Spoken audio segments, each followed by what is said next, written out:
Also, I made a lot of changements. Because in each rehearsal I find other things to make more precise and so on. So now, in this year it shall come out printed. It is late. It's almost more than 10 years later it comes out. Because I always had to change something. And with musicians like the Jack Quartet, I can say, don't play pianissimo, please play fortissimo. So, and they accept immediately. It's very good, yes. Well, I should begin with the first quartet. The first quartet was written in 71. And this is a very aggressive music. You know, sometimes in the English or in the Anglo-Saxon countries, they call me a noisemaker. Yes. And they sometimes even they make a political thing. Yeah, I'm a left-wing composer. This is all. It's all stupid. Yes. It's superficial. But the first piece was really had to do with a lot with not familiar techniques for string players. They had not only to play the beautiful philharmonic sound, they had to play some aggressive pressing of strings and such things. And then I always said, you know, there's a wonderful title from a piece from Morton Feldman. It is called The Viola in My Life.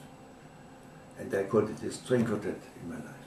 But this was 71. And then I was invited to make another string quartet. It was in 1989 for the birthday of the French Revolution.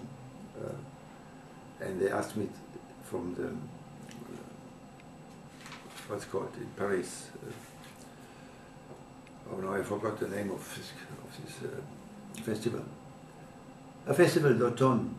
Festival d'Automne. They asked me to make another quartet. So I thought, what shall I do? I already wrote my string quartet of my life. But my life now went on, so I wrote another one. And this was not, there was still also some strange techniques, but all in the pianissimo. More air than pitches. And this was also played by, no, this was performed by Arditi, and then much later, about 2000, for the Melbourne Festival, they asked me again, and Erwin Arditi said, please write a louder piece. Because that's a soft piece. It's dangerous. In some halls, people must more look than listen. Anyway, and in the meantime also I changed my technique. Each technique which I discovered was a paradise, and then each paradise once becomes a prison later. You see, one should not always. There are composers, they have their technique from the first day until the last day. This for me is boring. I want always to make some adventure. I need to make not experiment as well, but to find other ways, other sounds. So I had to make a third way, and this was a little problem. How to go on? It's like a lemon. If I have a lemon totally pressed out, what can I do with a lemon? I can throw. Yes, I know, like this. Anyway, so it was another challenge to write a string quartet, and so I used our familiar techniques, but in my way, let's say. So Grido is a result of avoiding my old paradises, let's say. And so I found my third paradise. Yes. And so no, it was important for me, because also my other pieces, orchestra pieces, so I changed all my techniques. And so Grido is, in Grido again we have a C major, for instance, which is a tonal thing I had to avoid it. Yes. Or there is something like dances. In Grido there is, for instance, there is a jig.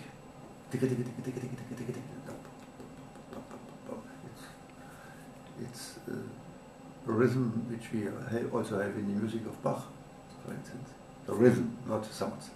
Yes. So Grido is this. I didn't go back, but I looked back, let's say. It's a difference. Well, I never asked him if he liked my piece. Anyway, he put it on the program. No. But this is always like this. If I went for orchestra, if I like for piano, I didn't invent the piano. I didn't invent the string quartet. I didn't string a violin. I didn't invent the cello. I didn't invent the flute. I didn't invent the tam-tam. I always say composers are parasites. They use wonderful sounds which they didn't invent. When they came in the culture, they found it. So the problem is always the same. We have our string quartet. Well, sometimes one can say, why we have two violins and not why not two violas? Why not two cellos? So, but let's say the violins are the smallest instrument. Better to have two from them. Two violoncello would make totally, and it had its tradition. I liked, you know, that I almost never, I made music for electronic sounds. I'm not interested so much. You can, well, all my students, and I was working 5 months in electronic studio, and all my students had to go in electronic because they learn to listen, they learn a lot of other things. But a sound coming out of a loudspeaker, it might be interesting, but interesting is boring. Interesting, I'm not interested. I want to be touched, not to be interested. And to have a piano treated in another way, it's much more exciting, let's say. Or a string quartet.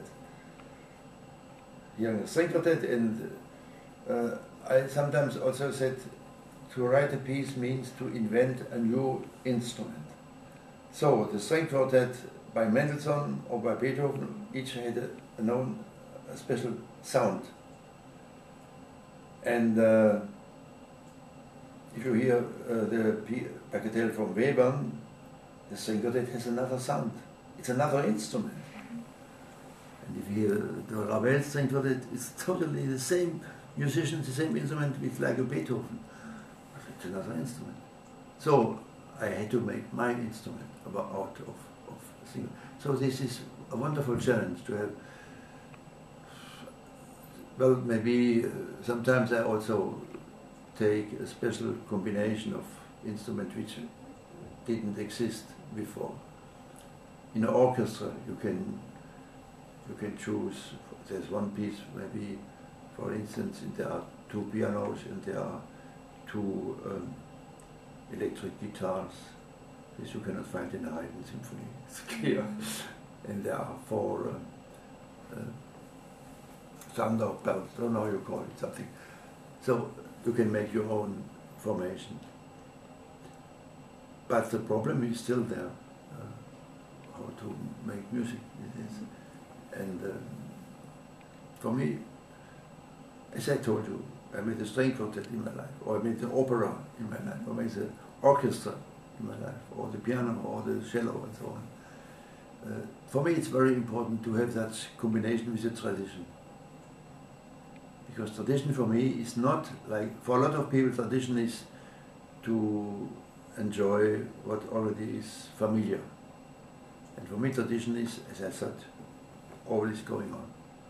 To go on, I must see where I came from.